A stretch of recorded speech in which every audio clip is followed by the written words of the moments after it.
नमस्कार दोस्तों, आपका स्वागत है आपके अपने YouTube channel learning point with Abhishek में। यहाँ आपको मिलता है प्रतिदिन न्यूज़पेपर का डिक्टेशन। इसलिए अगर आप हमारे चैनल पर पहली बार आए हैं तो चैनल को सब्सक्राइब कीजिए और बेल आइकन प्रेस कीजिए ताकि अगले वीडियो की नोटिफिकेशन आप तक सबसे पहले पहुँचे। वीडियो को लाइक कीजिए, अपने दोस्तों को शेयर कीजिए और अंत में हमें कमेंट करके ज़रूर बताइए कि आपको ये डिक्टेशन कैसा लगा। आज का टॉपिक है चीन की हरकत। Ready, start. पिछले एक हफ्ते के दौरान भारत चीन सीमा पर लद्दाख और सिक्किम क्षेत्र में चीनी सैनिकों की ओर से की गई उकसावे वाली हरकतें गंभीर चिंता का विषय बन गई हैं। ये घटनाएं बता रही हैं कि सीमा पर बेवजह तनाव पैदा कर चीन भारत को बड़ी परेशानी में डालने की चाल चल रहा है। उसे लग रहा है कि भारत इन दिनों कोरोना महामारी से निपटने में लगा है। ऐसे में उसके खिलाफ फिर से मोर्चा खोलकर सीमाओं पर उलझाया जा सकता है और इसकी आड़ में अपने हितों के लिए दबाव बनाए जा सकते हैं। वरना हाल में भारत की ओर से ऐसी कोई बात नहीं हुई जिससे चीन को इस तरह के कदम उठाने का कोई मौका मिलता। ताज़ा घटनाओं पर गौर करें तो ऐसी समानताएं नज़र आती हैं जिनसे यह साबित होता है कि ये झड़पें किसी सोची समझी साजिश का परिणाम हैं। 5 और 6 मई को सिक्किम और लद्दाख दोनों जगह भारत और चीन के सैनिकों के बीच मारपीट और पथराव की घटनाएं हुईं।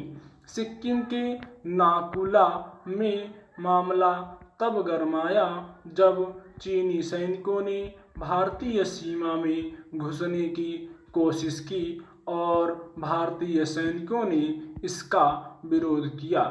इसके बाद ही दोनों पक्षों में हिंसक झड़प हो गई।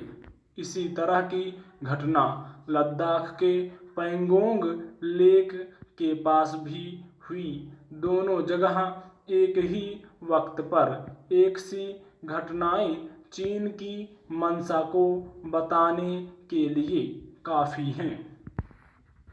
पिछले कुछ सालों से चीनी सैनिक भारत से सटी सीमाओं पर उकसावे वाली कार्रवाई को अंजाम देते रहे हैं।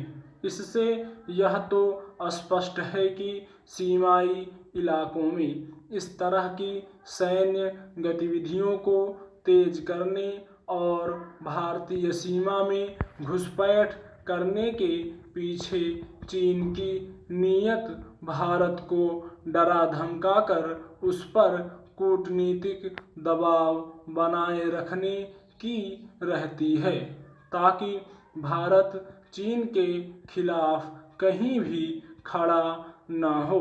पूरी दुनिया में कोरोना महामारी फैलाने का आरोप झेल रहा चीन इस वक्त भारी अंतर्राष्ट्रीय दबाव में है। अमेरिका से लेकर ज़्यादातर यूरोपीय देशों ने उसके खिलाफ जांच की मांग को लेकर मोर्चा खोल रखा है। ऐसे में चीन को यह डर सता रहा है कि अमेरिका और दूसरे देशों के दबाव में कहीं भारत भी उसके खिलाफ जांच की मांग का समर्थन न करने लगे। चीनी सैनिकों ने जब जब भारतीय क्षेत्र में घुसपैठ की है तो इसके पीछे यही तर्क दिया जाता है कि सीमाएं स्पष्ट नहीं होने की वजह से सैनिक एक दूसरे के सीमा में घुस जाते हैं और यही झगड़े का कारण बन जाता है, पर ऐसा नहीं है। साल 2017 में लद्दाख में चीनी सैनिक भारतीय सीमा में कई किलोमीटर भीतर तक घुस आए थे। दरअसल 1962 के भारत चीन युद्ध के बाद से ही चीन लद्दाख को अपना हिस्सा बताता रहा है। इसीलिए पिछले साल जब जम्मू कश्मीर से अनुच्छेद 370 को निष्प्रभावी कर जम्मू कश्मीर और लद्दाख को केंद्र शासित प्रदेश बनाया गया था, तब चीन की नींद उड़ गई थी और उसने इसका विरोध भी किया था। भारत चीन की सीमा 3500 किलोमीटर से ज़्यादा लंबी और सबसे संवेदनशील है। इसलिए चीन के साथ लगती सीमा पर अशांति पैदा करने वाली किसी भी गतिविधि को हल्के में इसलिए नहीं लिया जा सकता क्योंकि वर्ष 2017 में हम डोकलाम का संकट झेल चुके हैं, जब 3 महीने भारत और चीन के सैनिक आमने सामने डटे रहे थे। यह विडंबना ही है कि चीन एक तरफ भारत में बड़ा बाजार देखता है, अच्छे रिश्तों की दुहाई भी देता है और दूसरी ओर सीमा विवाद के नाम पर डराने धमकाने जैसी हरकतें भी करता है। स्टॉप।